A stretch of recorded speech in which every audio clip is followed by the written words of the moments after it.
Na aula passada, eu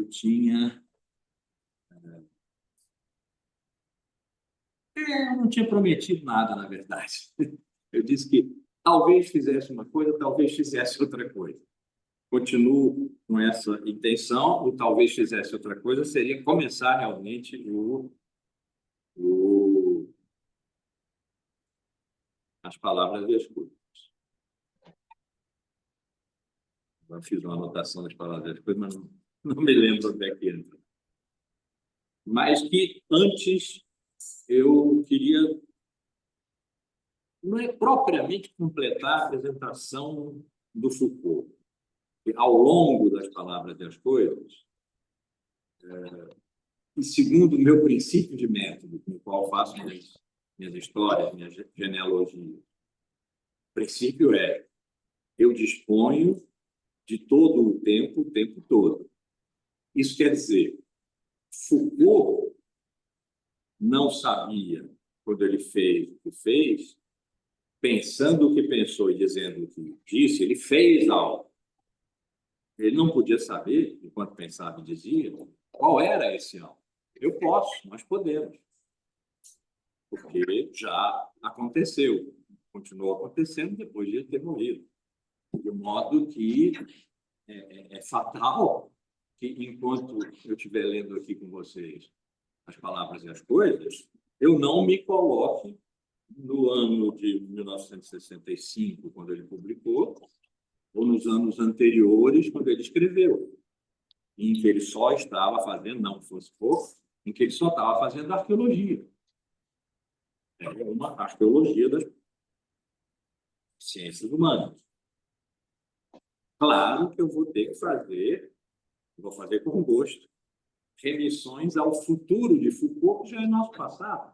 O futuro de Foucault, no momento das palavras e das coisas, que veio a ser passado dele, mas que hoje é mais passado ainda para nós, que são as genealogias. Obviamente, eu vou ter que falar de poder, mas, sobretudo, aquilo em que o meu trabalho com Foucault está se concentrando, na terceira fase da obra dele. Aproveitei que ele não estava presente para dizer obra, eu não estava na ideia de ter uma obra e de ser um autor. Eu disse isso na aula passada, porque a autoria e a obra são limitadores identitários, e, portanto, quebram a multivocidade, a possibilidade de aberturas e, sobretudo, de estranhamento que o pensamento precisa fazer. Vocês se lembram, na aula passada, que eu comecei dizendo Foucault foi um Nietzscheano e depois teve nota de pé de página, de nota de pé de página, de nota de pé de página. Sobre isso, até que, finalmente, eu voltei lá ao Foucault Nietzscheano. E talvez principal, mas seguramente a primeira característica desse seu ser Nietzscheano é que, diferentemente de toda a filosofia anterior a Nietzsche, e Foucault estava preocupado em como é que se faz filosofia depois de Nietzsche, para ele, como para Nietzsche, o discurso filosófico é um diagnóstico. Não pode ser feito sem diagnosticar a atualidade contemporânea, o presente. Que isso é o que inquieta. Se isso não for feito, a filosofia só tem um caminho, que é continuar no plano dos grandes sistemas que foram elaborados desde Platão, Aristóteles até Hegel, no século XIX, os grandes, os monumentais sistemas de que se constituiu a parte maior, de 90% da história da filosofia, foi constituída pela sucessão desses grandes sistemas, que tratam as questões aquilo que há a pensar, como Heidegger dizia, o a pensar do ponto de vista dos universais, como conceitos, basicamente como conceitos, como teorias, que as teorias precisavam encerrar em si sua própria verdade, ou seria puramente opinião. Aquilo que lá no século V a.C. os sofistas fizeram. Só tem opinião. Lá fora está a natureza, mas a natureza é caos. Portanto, ela não nos dá nada. Não queremos o caos. Ela não dá nada a nós, que a olhamos de fora.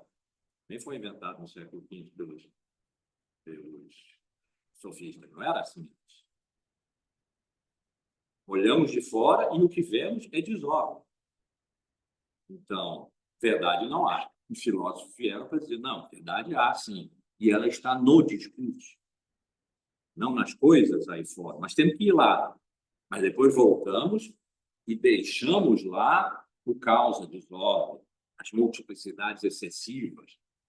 Platão escreveu, Sócrates teria dito, as multiplicidades selvagens que deviam estar no fundo dos oceanos, sepultadas, né?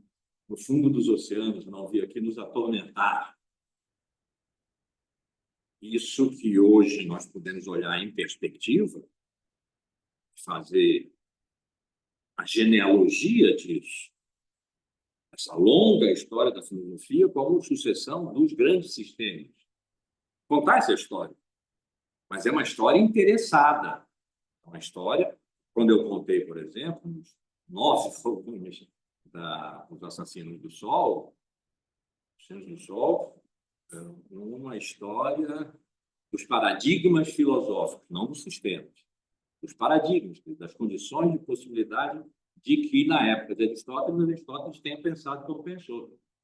E provavelmente não pudesse pensar de outro modo e não tivesse consciência disso. Essa consciência só se tem quando se conta uma história depois que aquela época acabou. Ora, para nós, século XX, estamos no XXI, século XXI, essa história toda é nosso passado e nós podemos e precisamos contá-la para entendermos o nosso presente. Mas por que é que precisamos entender o nosso presente e não ficar no plano dos universais, como de Platão já, mas Aristóteles em diante, todo mundo ficou, e o presente, aquilo que se avolumava em torno, não tinha importância filosófica. Era preciso resolver as grandes questões dos conceitos, dos sistemas de conceito, dos discursos de verdade que nesses sistemas se produziam.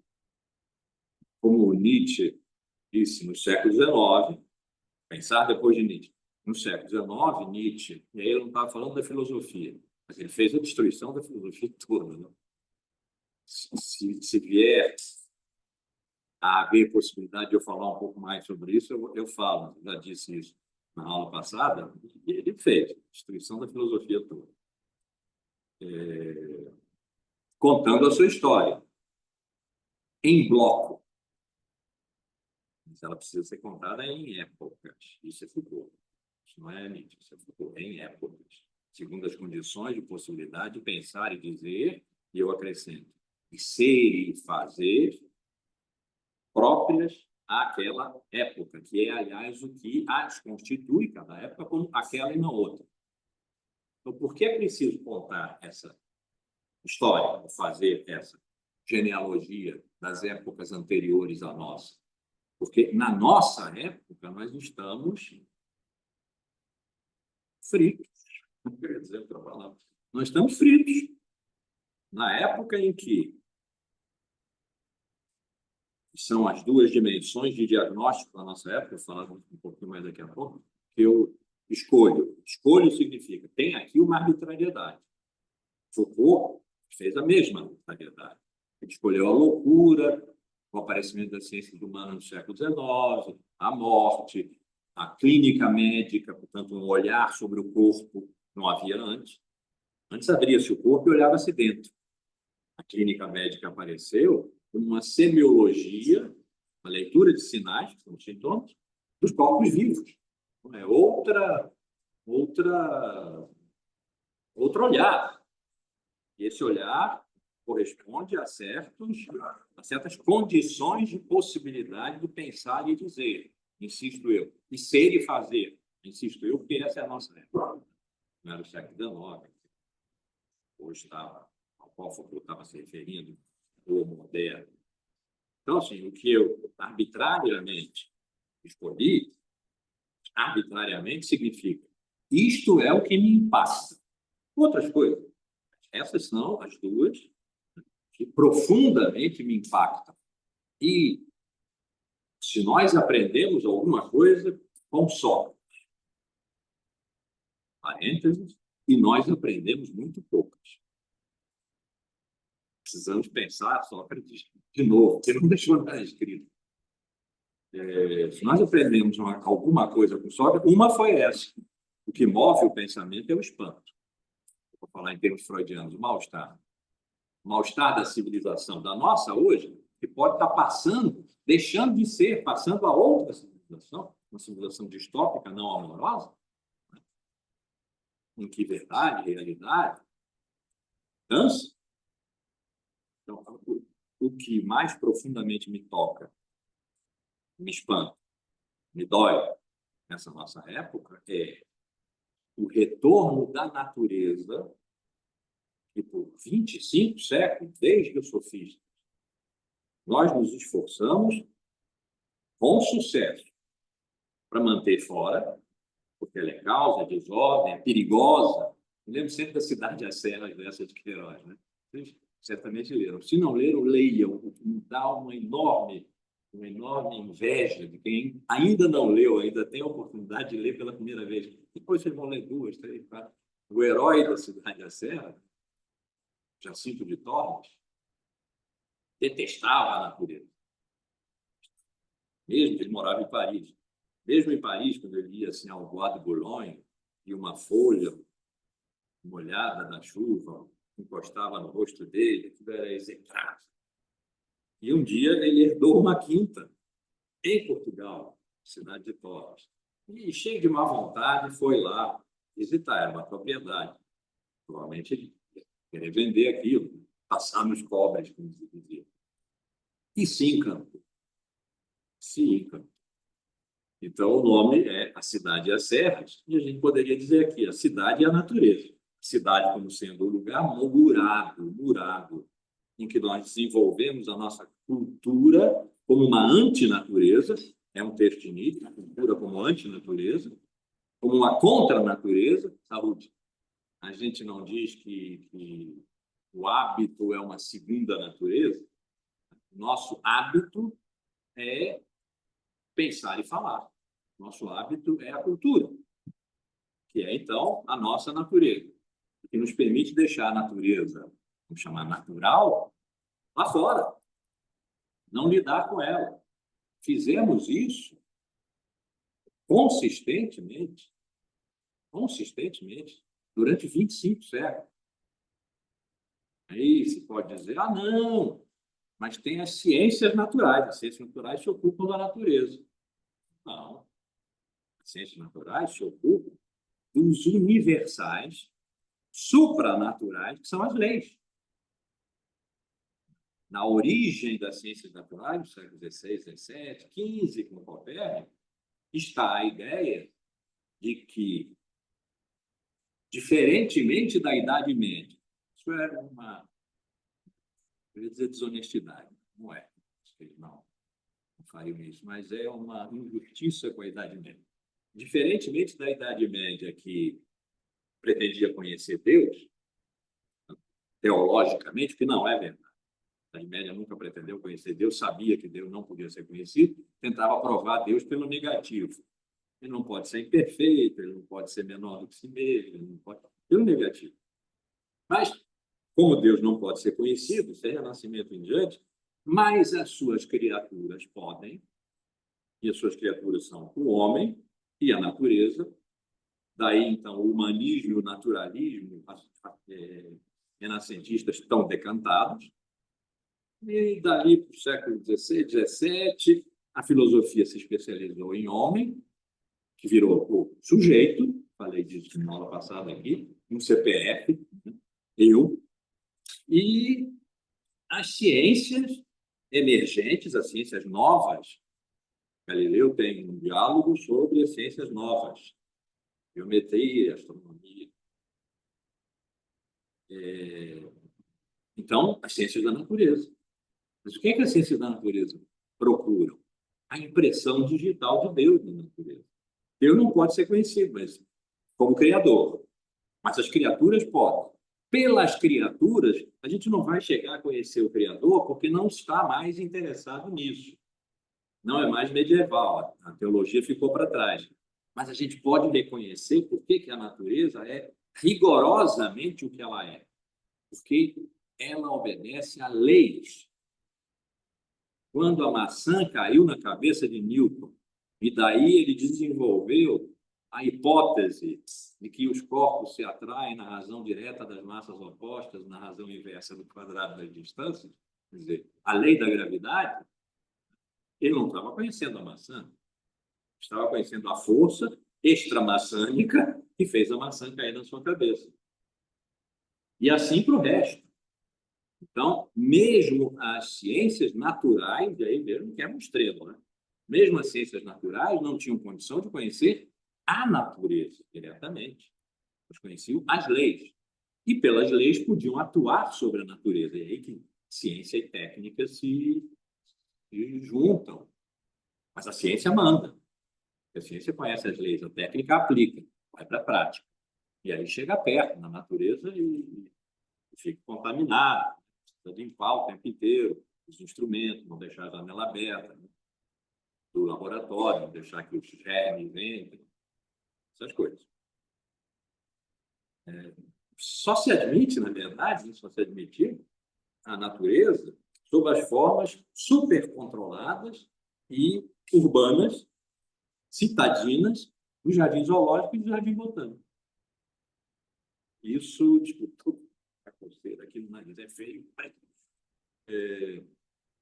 Os jardins zoológicos e jardins botânicos estão dentro da cidade.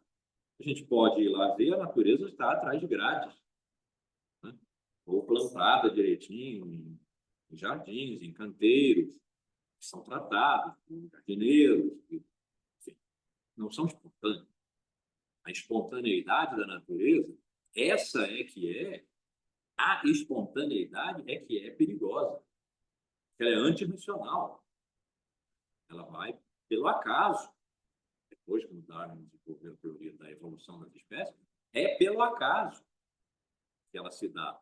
E alguns fatores são mais adaptáveis do que outros e se tornam ontogenéticos e passam de espécie para espécie, etc. Mas é o acaso funcionando.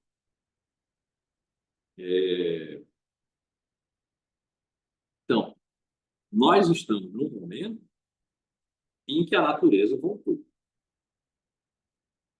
Por um lado, voltou porque quando nós planetarizamos a técnica, o que Heidegger tinha visto no seu ensaio, questão da técnica, lá no final ele põe: é possível que um dia nós acordemos e não nos reste mais, a nós humanos, aquilo que constitui a nossa essência, a liberdade. Nós estejamos sendo comandados pela essência da técnica, que é dispor de nós e dispor do mundo. Se alguém quiser pensar na inteligência artificial hoje, né? E a natureza também não tenha mais outra maneira de se entregar a nós, quando nós tentamos desvelá-la, desvendá-la, descobri-la, que é a forma de encontrar a verdade, a não ser como submissão, como disponibilidade, serviço, prestadora de serviço. Precisamos de energia, precisamos de matérias-primas e tal, a natureza está aí para isso. Nós a dominamos, mas nós a dominamos sendo dominados pela essência da técnica moderna, que é então o que ele procura nesse ensaio maravilhoso. em que ele... Esse é o grande risco, esse é o grande perigo, ele diz, mas de onde... Aí são versos de Hölderlin, que é o poeta dele. Ele vai passar o pensamento dos poetas. Então, os filósofos acabaram aqui, mas os poetas ainda pensam. Eles não precisam conhecer, eles não são desafiados à verdade, eles inspiram e expiram. E aí, grande poeta francês, René Char, dizia, toda respiração propõe um reino. É a respiração do poeta que faz a realidade. Então, vão pensar. E um desses, que era o principal dele, Heidegger, escreveu 2, 3 versos. De onde provém o perigo, daí também cresce o que salva. Então, do fundo, do abismo, da perda da nossa liberdade e da perda da multiplicidade da natureza, algo florescerá que salva. Não sabemos o que significa salvar. Não foi uma vez só que ele usou na obra publicada dele, e num livro 43 que ele não publicou, é um livro que eu vou levar uns 2, 3 anos para começar a entender o que está escrito ali, e por isso eu não publiquei, eu acho. Ele usa que salva, ele usa Deus, falei na aula passada, né? Já só um Deus não poderá salvar. Ele, Heidegger, viu que nós estávamos planetarizando a técnica. Ele é que criou essa locução, planetarização da técnica. Nesse sentido é que nós perderíamos nossa liberdade e a natureza perderia sua espontaneidade, sua responsividade ao nosso questionamento, mas alguma coisa emergeria de salto e tal. E nós fizemos isso. Ele, Heidegger, não viu a Revolução 2.0, não viu a rede integrando o mundo, a planetarização da técnica efetivamente feita. E o que aconteceu aí? Eu vejo. É que a natureza que nós, com sucesso, conseguimos ir exilando para cantos sombrios, onde ela não nos assaltasse com seu risco, não teve mais lugar para onde recuar. Porque, a partir de um determinado momento, que nós chamamos da globalização, o globo, planetarização da técnica, o planeta, tudo está no mesmo lugar. Nós e a natureza. Ficar só com isso. Nós e a natureza. E aí a natureza se aproximou. Os animais andam agora pelas cidades. Animais que não existiam em algum lugar. Tem uma onça no nosso sítio lá. Eu pretendo não ir lá. Vai lá. Mas não havia. Então, estão se aproximando da área urbana porque foram encurralados. As cidades, usando aqui cidade como metáfora do humano, né? As cidades, pela globalização, feita pela eficácia tecnológica, isso que Heidegger chamou de planetarização da técnica, as cidades englobaram a natureza. E isso nós podemos ver, ao contrário, como a natureza invadiu a cidade. Nós devíamos ter aprendido com a pandemia isso, e aprendido positivamente. Eu não sei se disse na aula passada aqui, ou se foi em outro curso, mas o que aconteceu na pandemia? É que um animal passou um vírus para outro animal. Um animal, que é um morcego, que convivia bem com esse vírus, passou esse vírus para outro animal. Somos nós que morremos desse vírus. Houve aqui uma zoonose. E devia ter nos lembrado de que, essencialmente, nós somos animais. Secundariamente, mas com imensa importância, esse animal é racional. Outros animais são outras coisas. O animal que nós somos é racional, mas nós eliminamos o animal durante 2 milênios e pouco, para ser só razão, pura razão. E pensar fora de nós. Nosso pensamento, durante esses 2.500 anos, não passou pelo nosso corpo. Pelo contrário, o corpo precisava ser morto, ser eliminado, porque o corpo tem suas paixões. Ele atravanca a alma, que é onde se produzem os conceitos universais de pensamento, de linguagem. Foi uma grande discussão essa questão dos universais. Enquanto o corpo pudesse estar afastado, nós pensaríamos bem. No século XVII, está perto da gente ainda, né?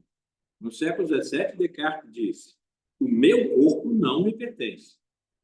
No sentido, eu como sujeito, eu sou sujeito porque penso, deixarei de ser se deixar de pensar. Eu existo porque penso. Eu penso, logo existo. Está no discurso do método. Foi apresentado nas Meditações Metafísicas, que eu acho o grande livro dele, na segunda meditação, em que ele encontra a grande certeza. A grande certeza é que se o gênio maligno me engana em tudo, até que 2 mais 3 seja 5, que um quadrilátero tenha sempre 4 lados, que Deus permite que eu me engane algumas vezes, por que não permitirá que eu me engane todas as vezes? Mas, finalmente, para eu ser enganado, eu preciso que eu exista. Senão, eu não posso ser enganado. E eu sei que existo porque eu penso que existo. Eu existo, eu penso. Eu sou uma coisa que pensa. Eu sou uma coisa que existe enquanto pensa. E daí, ele alienou o corpo dele. Ele disse: meu corpo pertence ao mundo da extensão, o lá fora. A minha mente, a minha alma, o meu espírito, não. Esse pertence à razão. E a razão pertence a ele. E é aí que está o sujeito. E o sujeito é o que há de fundamental, não o corpo. Então, mais explícito do que isso, nem a frase que Platão atribuiu a Sócrates, que o corpo é o túmulo da alma. Porque Descartes fez uma operação concreta. Ele excluiu o corpo e depois ele disse: não, mas tem um paralelismo aí, porque, afinal de contas, esse corpo é meu e outros corpos não são. Mas eles não. Esse corpo que é meu não é eu. Eu é o espírito, é a mente. Mas eles se ligam. Ele inventou lá que eles se ligavam pela glândula pineal. Não existe. Mas essa ligação era meio casual. Então, por que eu estou dizendo isso? É que o pensamento, a verdade, durante os 25 séculos, não passaram pelo corpo. A partir de Nietzsche, sim. Nietzsche escreveu, se nós prestássemos mais atenção às nossas entranhas do que ao nosso cérebro, estaríamos mais perto de saber o que é a verdade. E em outro livro, é fácil, a verdade é subterrânea, visceral, suja. Está falando de corpo aí. O corpo que pensa, o corpo do Übermensch, além homem, super-homem, estou evitando de usar esse termo. Então, o que aconteceu na pandemia? O animal voltou. Um animal passou para outro animal, um vírus que o matou. O animal voltou. A natureza voltou. Bateu na nossa janela, nós nos encerramos num dentro que ficou sendo o lugar da vida. E o lá fora, quando a gente dizia, vá para a vida, crianças, vamos brincar, lá fora está um dia tão bonito e tal. Não, lá fora agora é a morte. Assim nós devíamos ter experimentado mais radicalmente do que experimentamos. Nós experimentamos, sim, mas para nos mantermos em vida. Era a máscara e depois a vacina. Mas não, aí havia o novo normal. Quando o novo normal apareceu, quando foi decretado o fim da emergência pandêmica mundial, nós voltamos aos mesmos hábitos de antes, em relação à natureza. Mas a natureza retornou isso, agora não tem mais, pelo menos no nosso tempo agora, não tem saída mais. Nós vivemos numa época, que é o antropoceno, em que tudo que nós fazemos, ela responde. E não responde bem, porque nós não estamos fazendo bem. Não estamos conseguindo conversar com ela. E ela é do planeta. Ela é o planeta. Então, nós temos que aprender a língua do planeta. Ele não sabe a nossa, mas ele dá sinais. Quando o aquecimento global, as emergências climáticas, produzem vários efeitos. Derretem as calotas polares, o nível dos oceanos sobe, e várias ilhas da Micronésia desaparecem.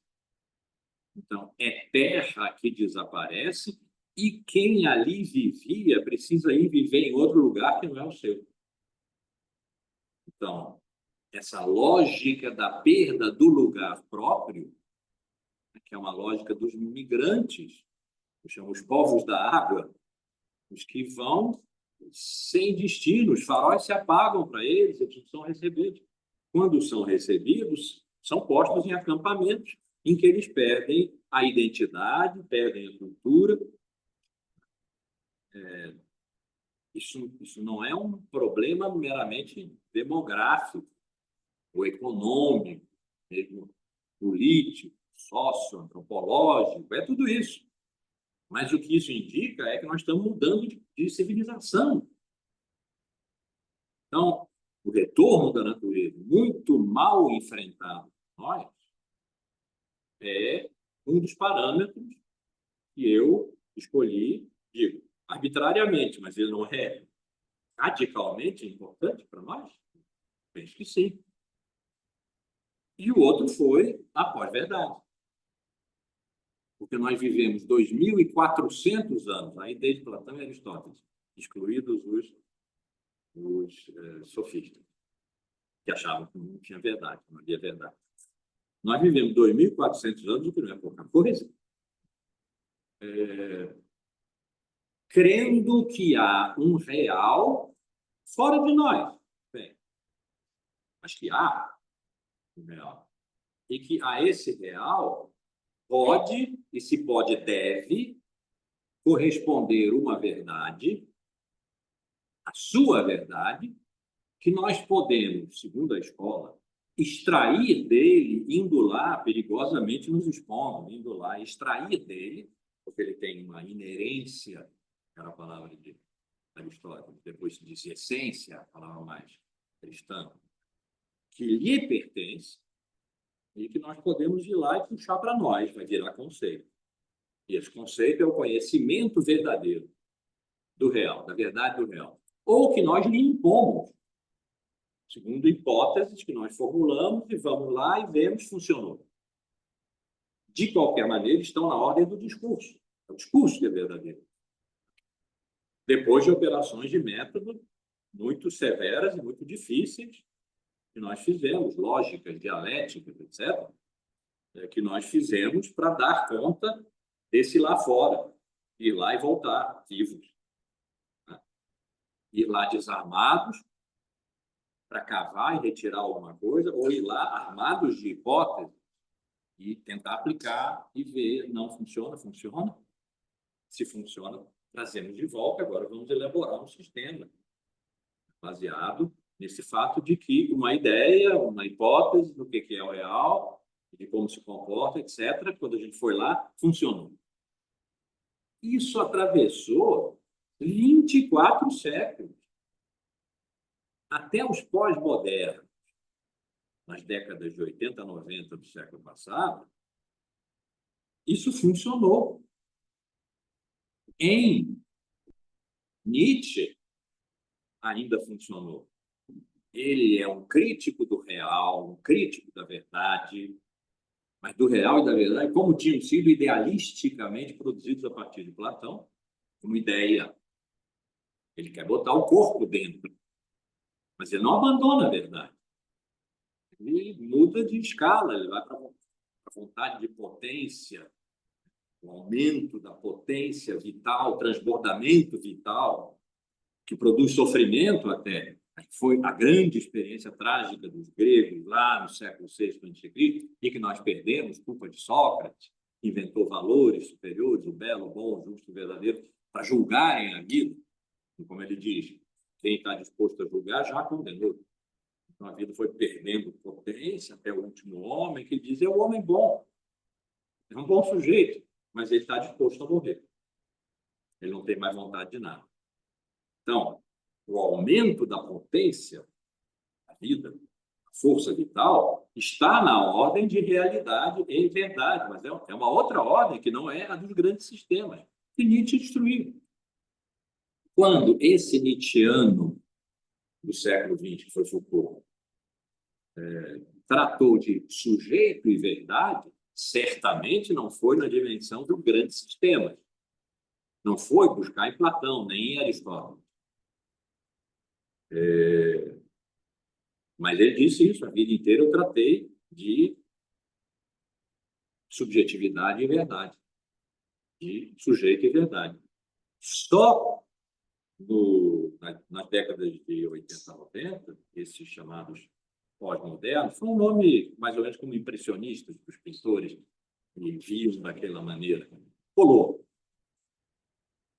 Os pós-modernos é que disseram, ó, nada mais de real, verdade, fundamento, representação, um sujeito que representa o real fora dele para si e que encontra nessa representação a verdade do real, e essa verdade é consistente mesmo, porque não é aleatória, porque o real não é caótico, tem fundamento. Tudo isso que foi a base sólida, com muitas diferenças de construção sobre ela. Mas as fundações do edifício da longa civilização ocidental amorosa em relação ao real e à verdade, tudo isso acabou. E 2016, nós estamos pós tudo isso. Não é nem mais a questão de criticar isso e mostrar que acabou, que moveu os pós-modernos na década de 80, 90. Passou, estamos pós. E esse pós é o quê? Esse pós é quando nós lidamos com o mundo, que agora é publicamente, isso vai para a moral, estamos vendo a guerra de costumes, né? Isso vai para a moral, vai para a política, para a ética.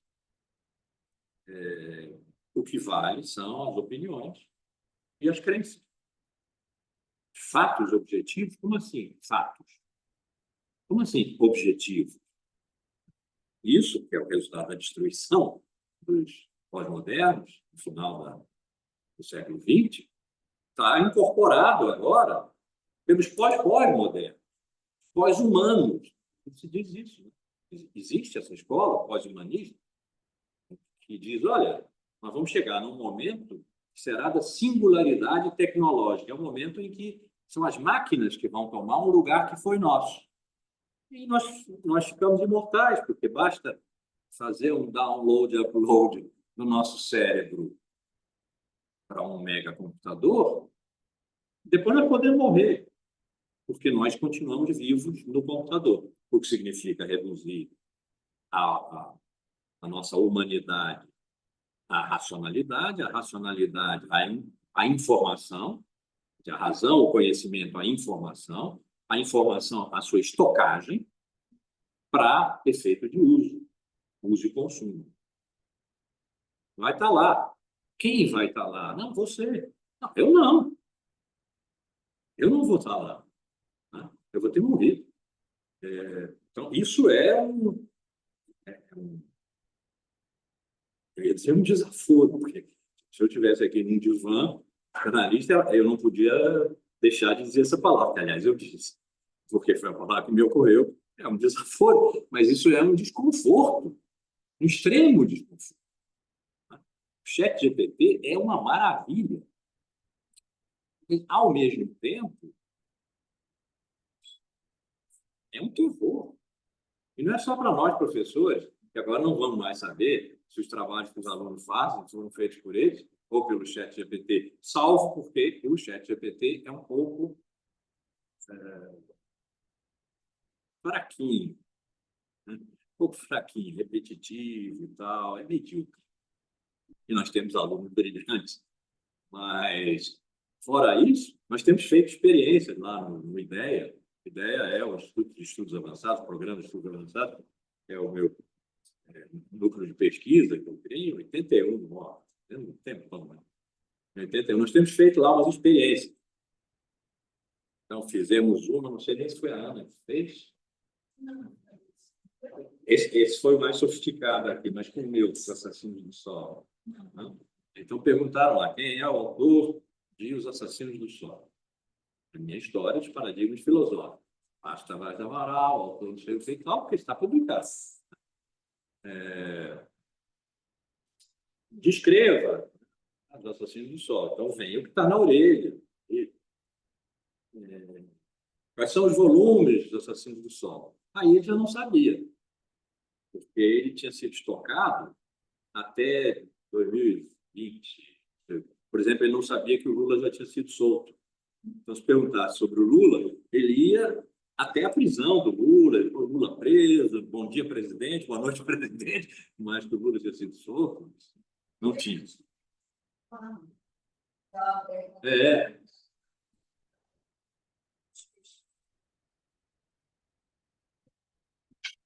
isso é bom. Eu não sei, eu não sei se vai funcionar, porque hoje nós estamos num sistema totalmente.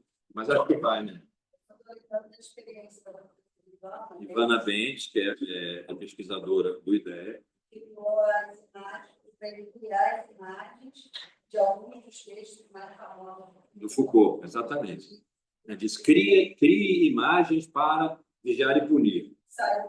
Saíram coisas espantosas, bonitas, coisas espantosas.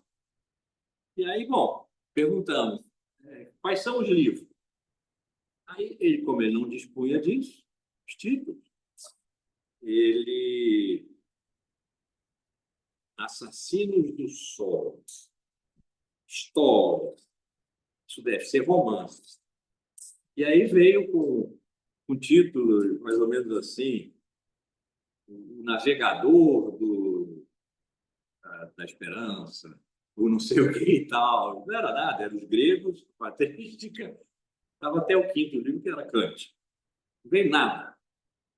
Outro colega, Fernando Fragoso, fez um mais sofisticado. Perguntou sobre uma obra determinada, sobre técnica de um determinado autor a partir de Heidegger. E aí veio uma explanação, ChatGPT e tal, dizendo que tinha sido publicado no ano de tal, pela editora tal, foi se ver, não tinha sido publicado, nem no ano de tal, nem pela editora tal, ou seja, ele está aprendendo a mentir. Né? É verdade, está aprendendo a mentir. Se ele não sabe, ele inventa. Né? E a probabilidade de ele acertar todas as vezes, ele está mentindo. E no final, depois de muitas perguntas e respostas, ele disse: não existe nenhuma informação sobre o livro tal escrito pelo autor tal. Ou nem me lembro, não existe o autor tal. Então, é uma coisa complicada. E, para quem se alimentou toda a sua vida, praticamente, de um amor à verdade, e olhando para a cultura que é a sua, que é a nossa, essa longa duração de 24 séculos. Se nós formos aos pré-socráticos, século VI, de 26 séculos, em que, diferentemente, mas está tudo bem quanto a isso, os paradigmas mudaram muito, mas teve alguma coisa que permaneceu nessas mudanças, que foi amor à realidade e à verdade. A sua verdade, a verdade que nós levamos a ela, o que for. Realidade e verdade, e nós com ela, portanto, sujeito, realidade e verdade, ao longo de um tempo, portanto, sujeito, realidade, verdade e tempo, são constantes, com grandes diferenças, constantes ao longo de 26 ou 24 séculos. E isso está mudando. E a locução pós-verdade está no centro dessa mudança. Porque se não há mais verdade, essa história toda acabou. E esse é o motivo pelo qual ela precisa ser contada. Essa história toda acabou. O que me preocupa com a tese do fim da história, que os pós-modernos elaboraram no final do século passado, e o... Oh, meu Deus. Que elaborou, né, num artigo, depois virou livro, sobre o nome japonês. Eu tenho um bloqueio com nomes próprios. Fukuyama. Fukuyama. Então, de que a história acabou, isso significa que o passado deixou de determinar o presente. Porque no século XIX, quando o paradigma história foi inventado, ele é uma invenção do século XIX, não havia antes. Ele foi inventado de uma maneira aristotélica. A causa, o passado é causa do presente. A relação é causa e efeito, isso Aristóteles nos ensinou. Tudo que existe, existe por uma causa. E só pode ser conhecido a partir da sua causa. Então, o presente só pode ser conhecido a partir do passado, porque o determina. Então, isso acabou, a história acabou, significa isso acabou. Para mim, é muito mais radical, danoso e perigoso do que isso. Porque o fim da história significa que não há futuro.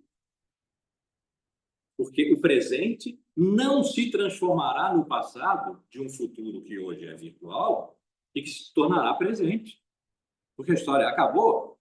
E é por isso que nós temos tantas narrativas distópicas. E distópico significa que não tem tempo, em que o tempo não tem lugar. Isso é um sintoma. Não é impossível que nós já tenhamos passado para essa nova civilização e estejamos um pouco naquela situação que nós vemos nos filmes distópicos, né, nas distopias de filmes, em que, por exemplo, as mulheres não podem mais engravidar. Mas tem uma que manteve essa possibilidade. Em torno dela, então, todo um movimento acaba sendo feito. Agora, na analogia, enquanto nós existíamos aqui, que ainda nos espantamos com a possível passagem de civilização, nós vamos ser a mulher que ainda pode engravidar. Então, talvez não se tenha fechado o caixão sobre essa longa civilização amorosa para uma civilização desamorosa, de polaridades, de polarizações, porque não há lugar do meio, se não há verdade, não há como ir negociar. É a sua opinião, é a minha opinião, vamos para o pau. Porque uma está errada, e obviamente não é a minha. Então, uma civilização distópica, nesse caso, é uma civilização de polarizações, de ódio, de terror. Estamos vendo acontecer. Só olhar um pouco para cima no mapa. E olhar um pouco à frente no tempo e esperar que não aconteça de novo aqui. Então, essas duas escolhas que eu fiz, a natureza, a volta da natureza e o consequente mau comportamento que nós estamos tendo em relação a esse retorno, que nos arrasta, porque nós somos, agora, de novo, redescobrimos isso, mas não estamos vivendo bem com isso, os animais racionais, é verdade, mas os animais que Aristóteles disse que nós éramos. Animais racionais. Nós nos acostumamos logo, muito rapidamente, sermos animais. Alienamos o nosso corpo inteiramente. Nós temos que botar o corpo de volta. O corpo pensa, Nietzsche ensinou. O corpo pensa. A sexualidade pensa. Foucault ensinou. O amor pensa. A poesia pensa. Eu costumo dizer, e acredito nisso, o mundo será salvo pela música, a poesia e as mulheres. Então, deixar que isso venha. Porque os grandes sistemas acabaram. Nós temos que reverenciá-los. Foram coisas fabulosas, catedrais da nossa civilização, da nossa cultura, em paradigmas passados. Acabou. visitamos esses paradigmas, é claro, senão nunca saberemos de nós. Nós vamos viver aqui no caos de uma natureza que nos esmaga, sem entendermos que diabos é isso. E nas distopias, nos estapeando o tempo inteiro, com ódio, né? Sem entendermos o que é isso. Precisamos entender. E isso significa fazer um diagnóstico. É o que eu estou fazendo aqui. Um diagnóstico. E dizendo, o meu diagnóstico tem essas duas dimensões. Entram outras, mas tem essas duas dimensões que são, a meu ver, fundamentais. Nós temos que lidar com elas. Então, contar a história dos paradigmas filosóficos para chegar na nossa época sem nunca ter saído dela. Por isso é que eu digo, eu disponho de todo o tempo todo. E posso falar em Foucault, era isso que eu estou dizendo, quando nós estivermos lendo aqui as palavras e as coisas, o da genealogia e o da virada ética dele, que ele não pôde acabar. São os 5 últimos cursos e os 2, o segundo e o terceiro volumes da História da Sexualidade. Ele ainda publicou o quarto, mas está em estado, vamos dizer, bruto. O que ele podia ter feito, nem gosto de imaginar. Gosto de imaginar. Só me entristece muito o que nós perdemos dele. Então, que pensar seja, tenha como ponto de partida diagnosticar. O diagnóstico seja sempre um eu aqui agora. Foi isso que eu propus a vocês aqui. O que eu tenho para dar? Será recolhido ou não? Né? Só não posso deixar de fazer. Posso. Vou pescar, não gosto de pescar. Mas eu vou fazer qualquer outra coisa. Né? E tem uma questão, se eu puder te interromper um minutinho. Ótimo. Pensando um pouco no prólogo do Foucault, que ele fala das palavras e as coisas, ele fala na ordem do discurso, das similitudes e das diferenças. Se a gente pensar em razão, religião, ideologia, pós-verdade, arte não, pós-verdade e o ChatGPT são coisas que, como você acabou de dizer, tem um lado bom e um lado perverso.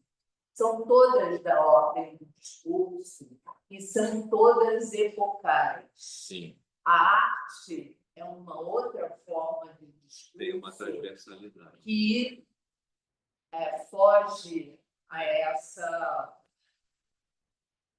Como você vê similitudes e diferenças entre essas diversas designações de uma abstração da natureza e da humanidade em prol de um discurso onde existe uma parte verdade e uma parte mentira, digamos, e que provocam guerras.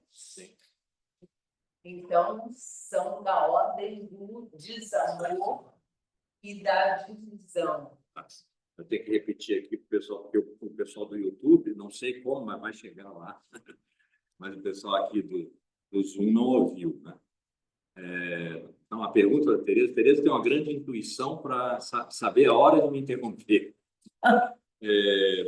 É que, no prólogo das palavras das coisas, Foucault fala de eu vou chamar paradigma. Tá?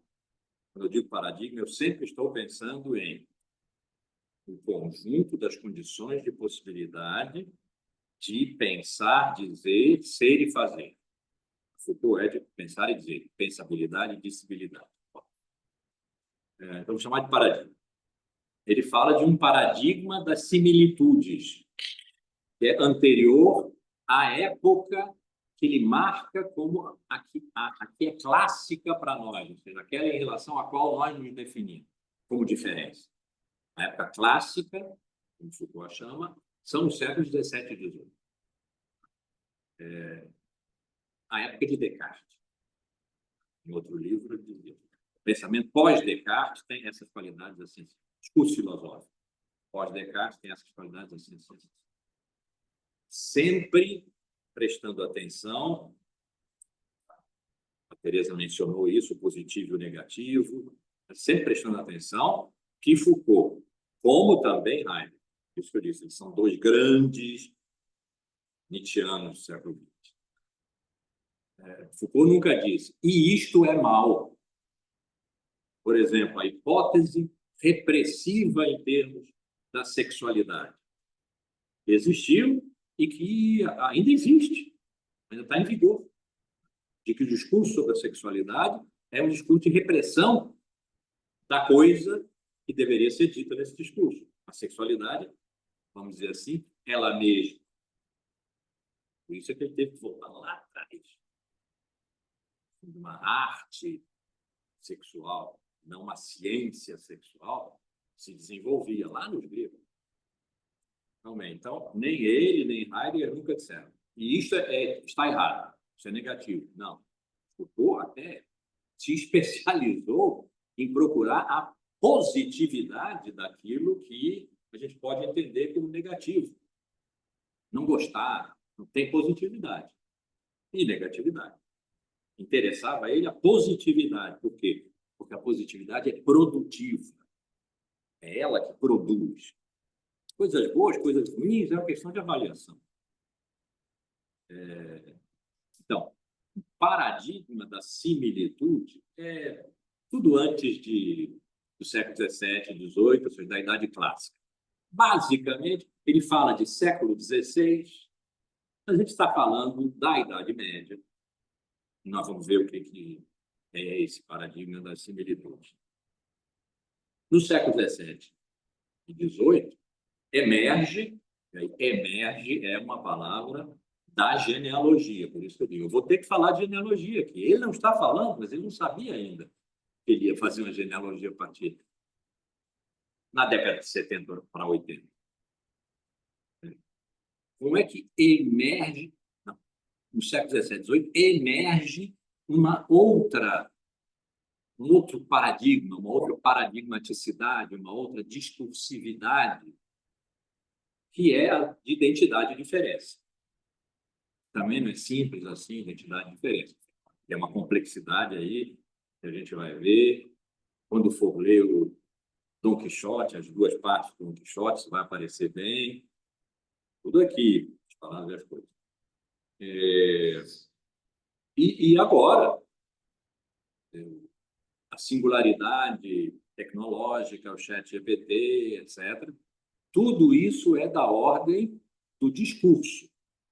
Aquela que foi instituída lá no século IV, principalmente por Aristóteles, porque é no discurso que a verdade está. É da ordem do discurso. Vou fazer um paralelo. Na genealogia de Foucault, o que o moveu ali foi entender a positividade, ou seja, a produtividade instauradora de regimes de poder, paradigmas de poder, que ele chamou a soberania, é o lugar do rei, que se exerce diretamente sobre os corpos, punindo, violando, matando. Essa é a justiça. Depois, ruptura, tem continuidade. Um novo paradigma aparece, é porque houve uma ruptura. Ruptura. O modelo da disciplina, que produz corpos dóceis. E aí aparece aquela ideia que ele tirou de Bentham, do panóptico. O panóptico é uma grande torre central, onde basta um vigilante para ver toda a prisão em volta, onde as pessoas não sabem que estão sendo vistas e não veem quem os vê, mas são reprimidas se saírem da sua caixinha. Então, o que se procura ali é pôr dentro de caixas as pessoas, de tal modo que só haja sujeitos dóceis. Aí ele vai estudar economia, família, escola, várias outras coisas, que são sistemas de produção de corpos dóceis. Depois, ruptura, uma certa continuidade. Com quem desenvolveu isso mais foi Deleuze, um novo modelo, o controle. Controle é uma espécie de interiorização da disciplina, que faz as pessoas agirem sem ser necessário serem estimuladas a agirem daquela maneira, porque já sabem que precisam agir daquela maneira. E, finalmente, na nossa época, a vigilância. Sorria, você pode estar sendo fotografado. Isso tinha, aliás, quando a gente entrava na barra, cheia de motéis, então ela sorria, você pode estar sendo fotografado. Lá a gente sorria mesmo. E, não, agora você está sendo fotografado, você nem sorri, você está sendo. Tenha certeza disso. Comporte-se como quem está sendo fotografado, porque isso pode ser usado contra você. Tudo isso é da ordem dos discursos de saber poder.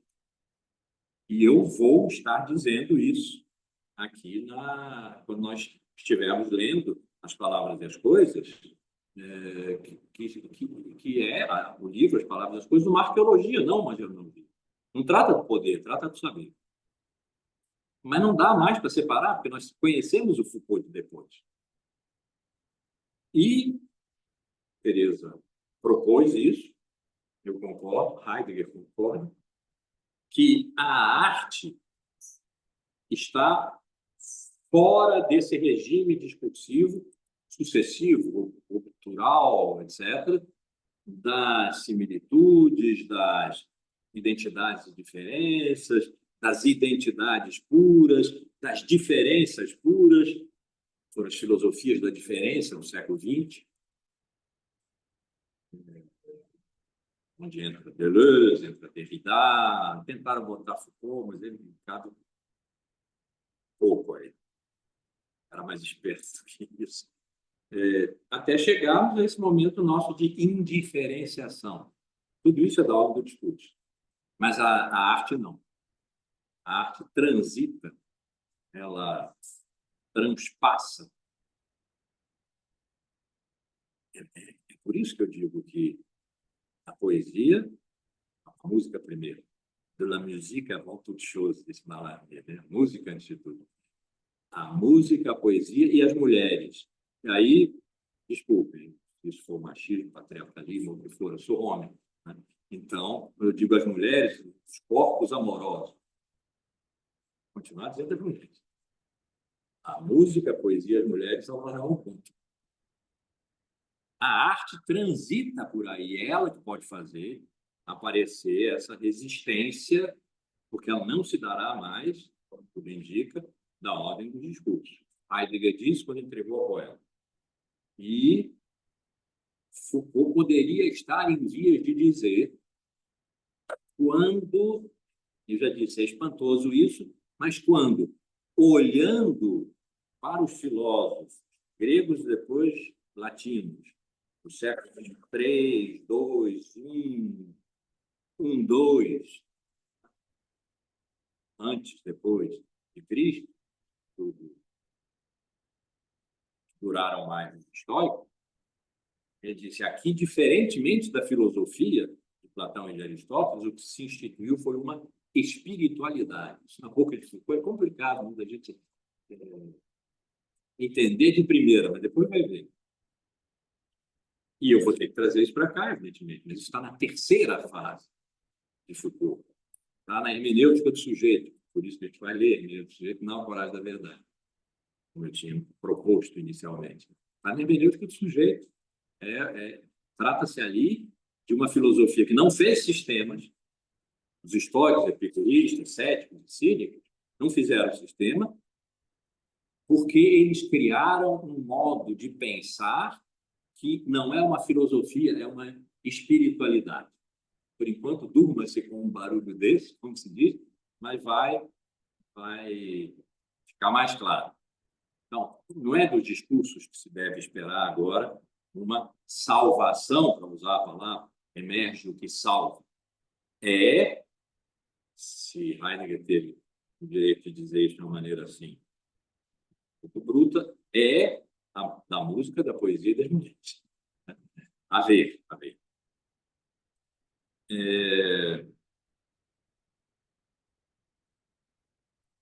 Vou ter que... Vocês sabem, né? Eu penso em expirar. Depois volto, espero. Eu estava falando sobre diagnóstico, sobre o meu diagnóstico, porque eu escolhi essas duas variáveis, são muitíssimas, né, da nossa época, para caracterizarem que esta é uma época. Porque Foucault tinha dúvidas quanto a isso.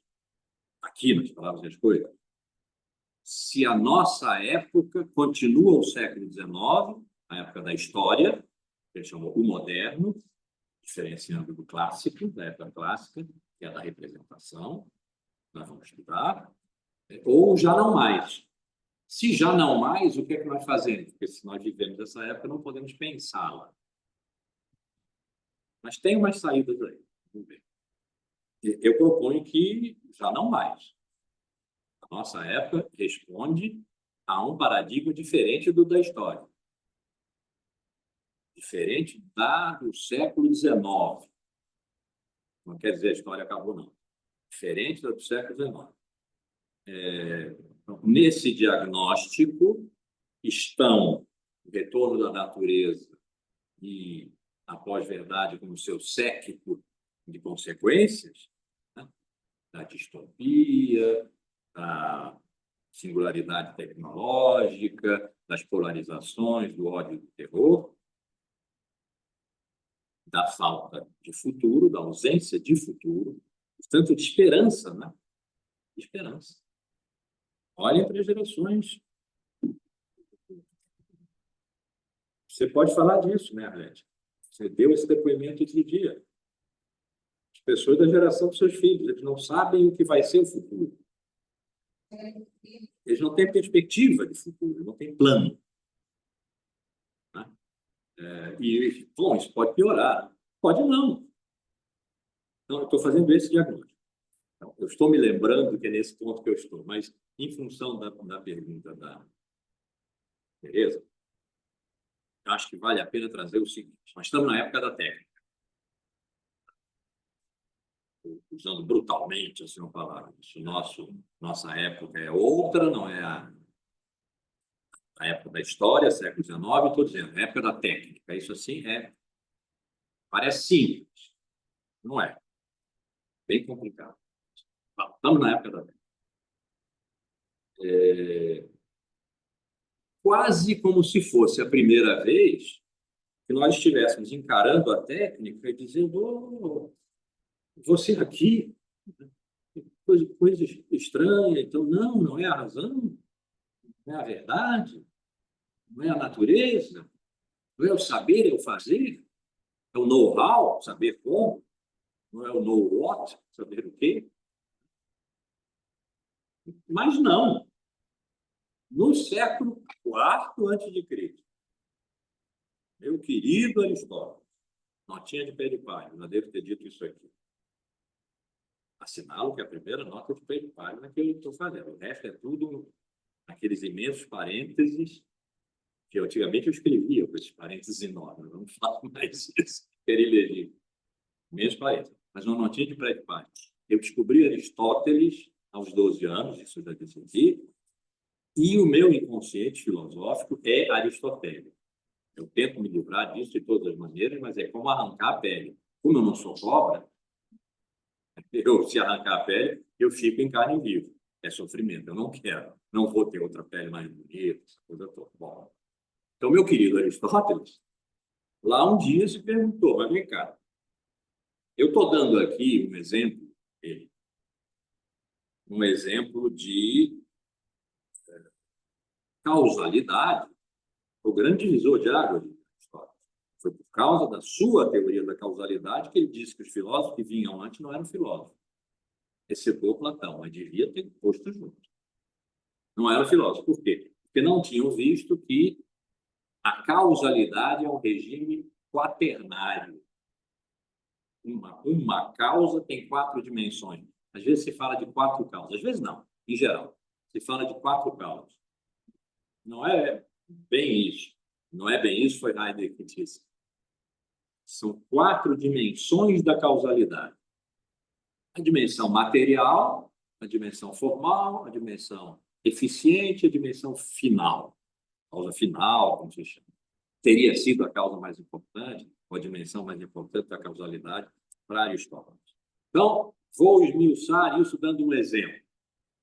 A parte da metafísica, no livro das causas, a metafísica é extremamente complexo. Aristóteles é difícil e delicioso de ler. Difícil porque é difícil. A sua língua é delicioso porque você percebe que ali está começando tudo. E isso é um banho refrescante aqui no momento em que se diz que está acabando. E ali ele diz, bem, a cidade de Atenas encomendou ao escultor Fídias uma estátua da deusa Atena, a deusa tutelar da cidade. Para ela ser colocada no templo da Virgem, no Partenão, Partenas é a Virgem, ser colocada no Partenão, para lá de cima, do ponto mais alto, a Acrópole, proteger a cidade de Atenas. Muito bem. Agora, então, vejamos. Fídias precisa de material. Encontrou pedra, mar. Sempre penso, se não tivesse nada disso, ele tivesse encontrado papel, ele teria que ter feito a estátua de Atena de papier-mâché. Já teria acabado há muito tempo, né? Não encontrou, graças a Deus, para nós, que temos o prazer de vê-la. O mármore, então, a causa material da estátua. Mas o mármore é um bloco. Dentro do bloco está a estátua. O que Fídias tem que fazer é desbastar o bloco de modo a encontrar a estátua. Tirar fora tudo que não for a estátua. Como é que ele pode fazer isso? É porque ele tem na sua mente o imaginário grego da época de como se representa a Atena, a deusa que é ao mesmo tempo a da sabedoria, da justiça, que nasceu armada, é a nossa Minerva, é a Minerva da Orfeu. Com elmo, com escudo, com lança, nasceu assim armada, uns dizem da coxa, outros da cabeça, de Zeus, o rei dos deuses. Filha de Deus. Ela tem uma representação. Se representar diferente, não é Atena, é Hera, ou Juno, ou é Afrodite, Vênus. Né? Ele tem a imagem e, com essa imagem, que é então a causa formal, ou a dimensão formal, a causalidade daquela estátua, ele vai desbastando e diz, não, aqui tem que ficar um elmo. Eu tiro assim. Aqui tem que ficar uma lança. Então eu tiro assim, porque não é lança. E no final resulta a estátua. Causa material, causa formal. Quem está fazendo isso? Fídias. Então, ele é que produz esse efeito. Efície é produzir efeitos. Então, causa eficiente significa aquela dimensão do regime de causalidade que retirou a forma da matéria e, ao mesmo tempo, impôs àquela matéria a forma. E pedra-sabão seria diferente, papier-mâché ou madeira. Impôs àquela matéria aquela forma, retirou aquela forma daquela matéria e, com isso, produziu uma estátua. Produzir, palavra latina, producere. Eu escrevo aqui nesse quadro,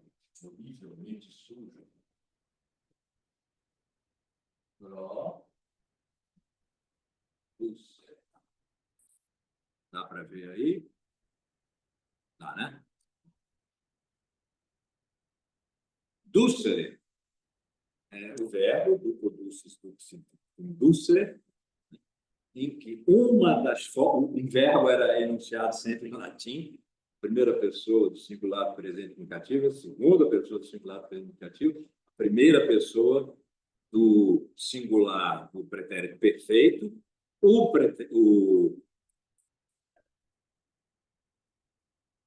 me ajuda aí, William, você que é um particípio passado, né? E o infinitivo. Então, é duco, ducis, ductum, duxi, ductum, ducere. Por que é importante isso? Porque dessas diversas formas derivam palavras nas outras línguas. Então, do particípio passado do verbo ducere, que é ductum,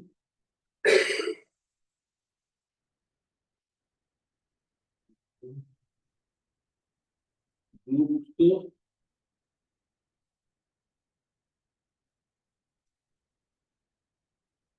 viaduto, aqueduto, no tempo do mensalão, propinoduto, que eu uso essa palavra, se vocês se lembram.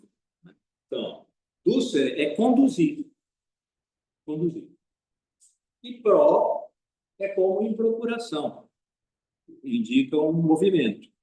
Eu fico aqui, né? Dou para Ana Carla, que faz tudo para mim. Dou para Ana Carla uma procuração, ela vai a um outro lugar fazer uma coisa que sou eu que estou fazendo. Mas eu não estou lá. Ela não tem autoridade por si. Quem está dando a ela autoridade sou eu, mas eu fiquei aqui. Quem vê a procuração, que foi autenticado, qualquer coisa, acredita que sou eu que estou lá, mas sabe que não sou. E aceita, como bom efeito, o ato que ela praticou, que fui eu que pratiquei, que o efeito sou eu que estou produzindo. Então, pró, daqui para lá, de lá para cá, indica movimento. Producer é, então, conduzir aquilo que não estava a estar. Conduzir, trazer para cá o que aqui não estava. Não está, porque aqui não estava. Estava até uma pedra de mármore. Sim. Agora nós temos uma estátua. Ela não estava aqui. Agora ela está. Alguém a produziu. Se alguém é filho do escultor. Eu tenho a palavra produzir. E fez isso para um fim. Nós estamos no tempo das musas, não estamos ainda no tempo dos museus. Então, tinha um fim vivo. Essa estátua era para ir para um lugar que era o seu. É um museu, para ser visto. Um lugar que era o seu, o templo, o Partenon. Para um fim determinado, proteger a cidade de Atenas. Era isto que Fídias estava fazendo ao produzir a estátua.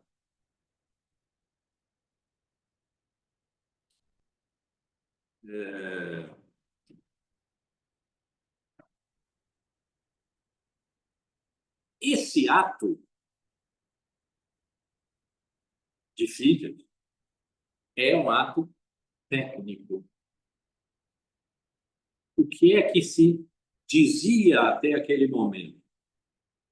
Os pré-socráticos disseram, os sofistas fizeram aquela bagunça. Né? O que é que dá à presença tudo que não está presente e se presentifica? A física, a natureza, como foi depois traduzido. Mas a estátua de Atena, não. A estátua de Atena, quem produziu foi Fídias, não foi a natureza, não foi a física. Portanto, o ato técnico é um suplemento de criação que nós humanos fazemos à física, que não é capaz de criar certas coisas. Agora, produzir, trazer para cá o que aqui não estava. Criar. verbo grego é poein. O ato é poiese. O agente é poeta. Então, o poeta produz o ato da poiese que cria a poesia. Então, por aqui presente o que aqui não estava, que é o que caracteriza a arte, caracteriza tudo que é criação humana. Então, o imenso poema de Homero e o humilde sapato de um artesão são ambos atos poéticos. Os dois são poetas, criadores, técnicas. Então, o sentido aristotélico da técnica é o de que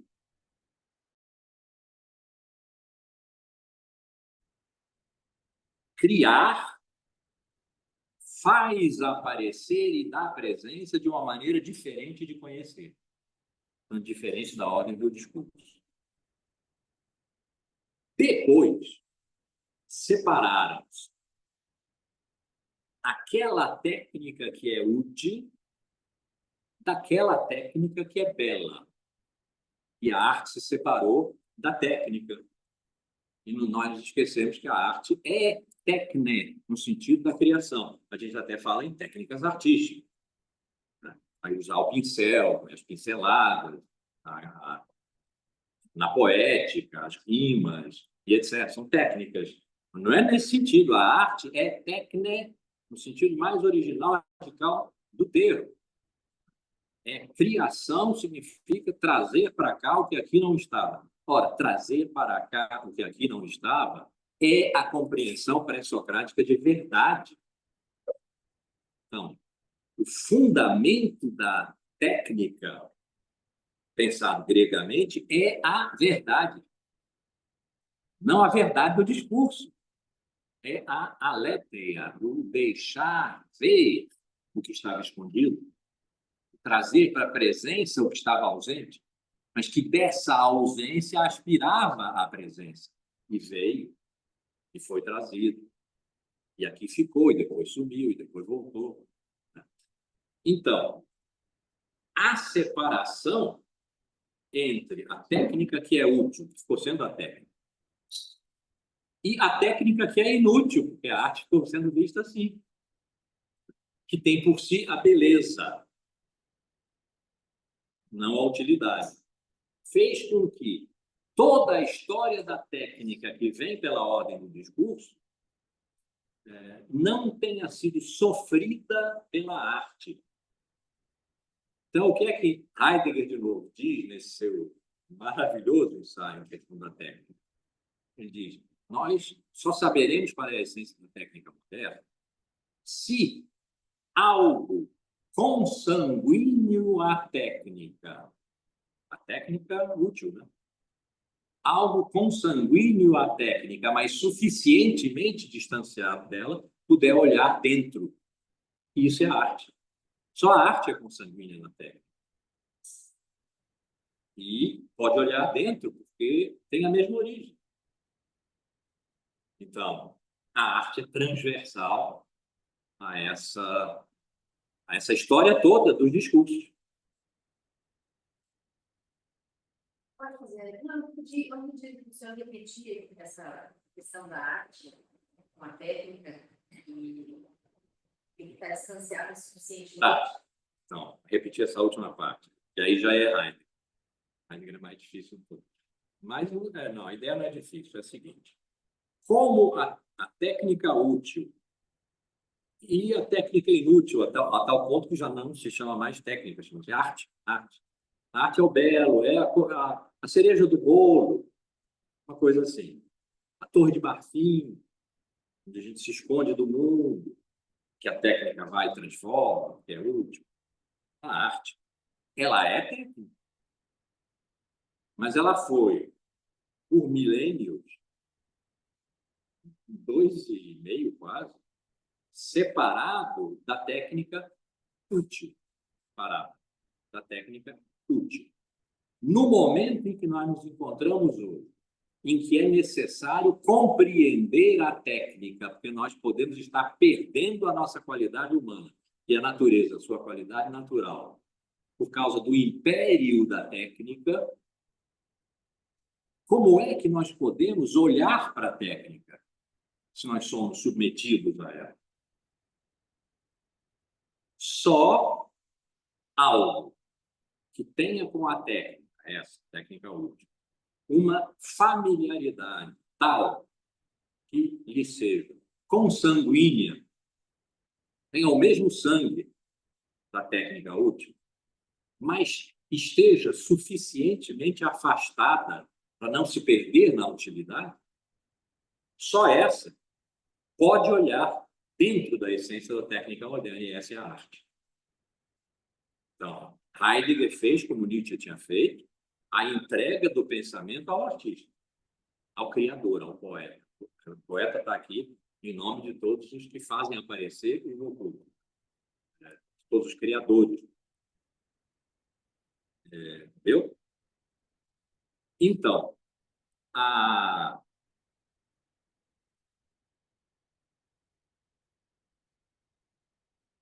que completei a resposta a você, né, Tereza? Era importante essa questão da arte. Por que ela é transversal? Porque ela esteve fora dessa história discursiva.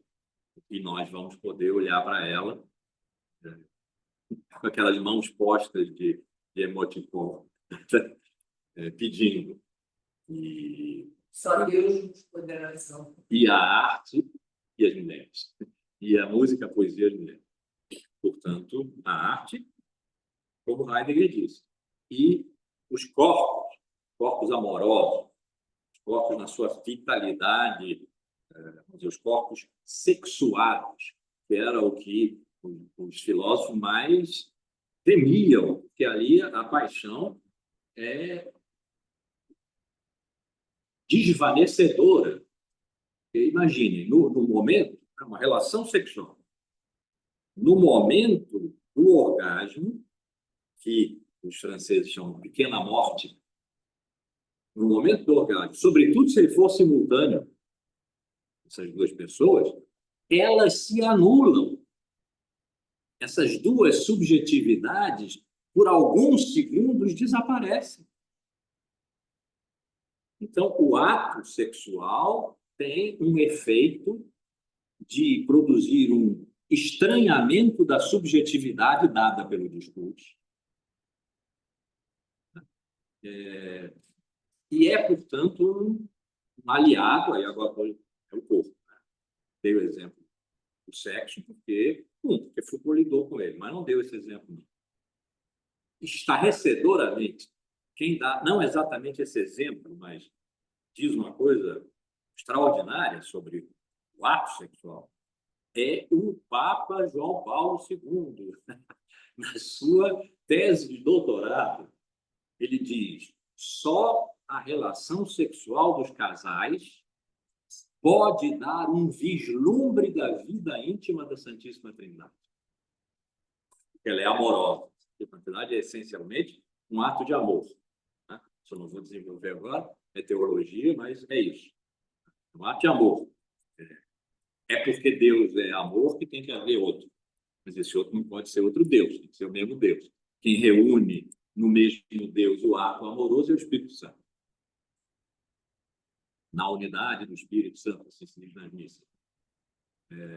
Então, a intimidade amorosa da Santíssima Trindade só encontra um análogo, olha, só encontra um análogo na vida íntima sexual dos casais.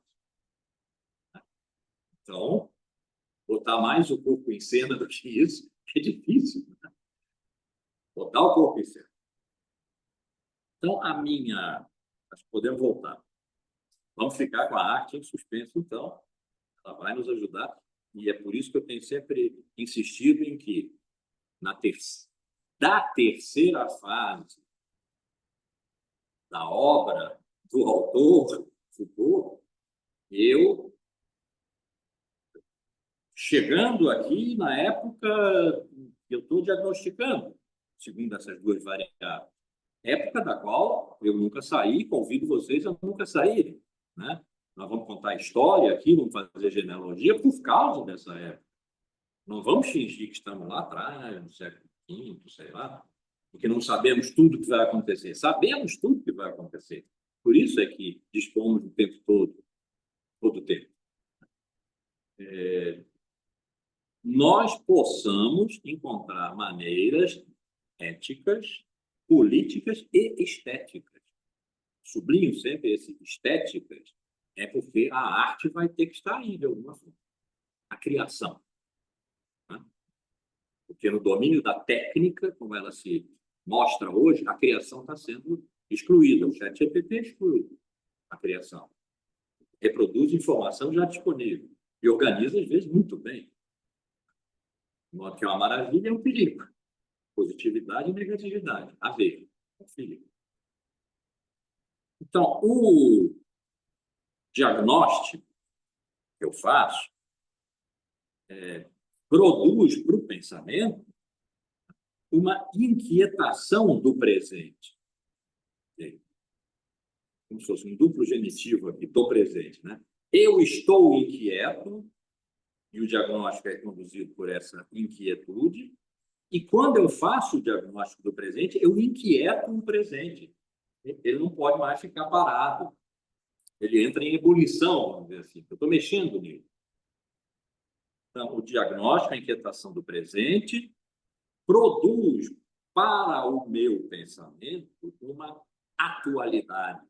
A atualidade não é simplesmente uma referência cronológica, como é a contemporaneidade. É a época da qual eu sou contemporâneo, quer dizer, eu tenho o mesmo tempo. Estou vivo enquanto esse tempo que está aqui está correndo. Somos contemporâneos. A atualidade é vamos dizer, um construto já genealógico. É como se fosse um tempo artificial sobre o qual eu vou trabalhar. Vou desmontar, vou puxar, vou torcer. Eu não estou metendo a mão no tempo real. Eu estou metendo a mão no tempo inquietado pelo meu diagnóstico. Então, esse tempo me pertence ao meu pensamento. Vai ficar mais claro. O tempo que eu vou analisar não é exatamente a mesma coisa que o tempo real que correu aí fora. O tempo que eu vou analisar é aquele que decorre para mim do diagnóstico do presente que eu fiz inquietantemente, inquietadamente. Esse diagnóstico é meu. Pertence ao meu trabalho, pertence ao meu pensamento. Eu vou trabalhar sobre ele, com ele. Eu aqui agora, né, estou trabalhando sobre o diagnóstico que eu fiz, que é, portanto, singular.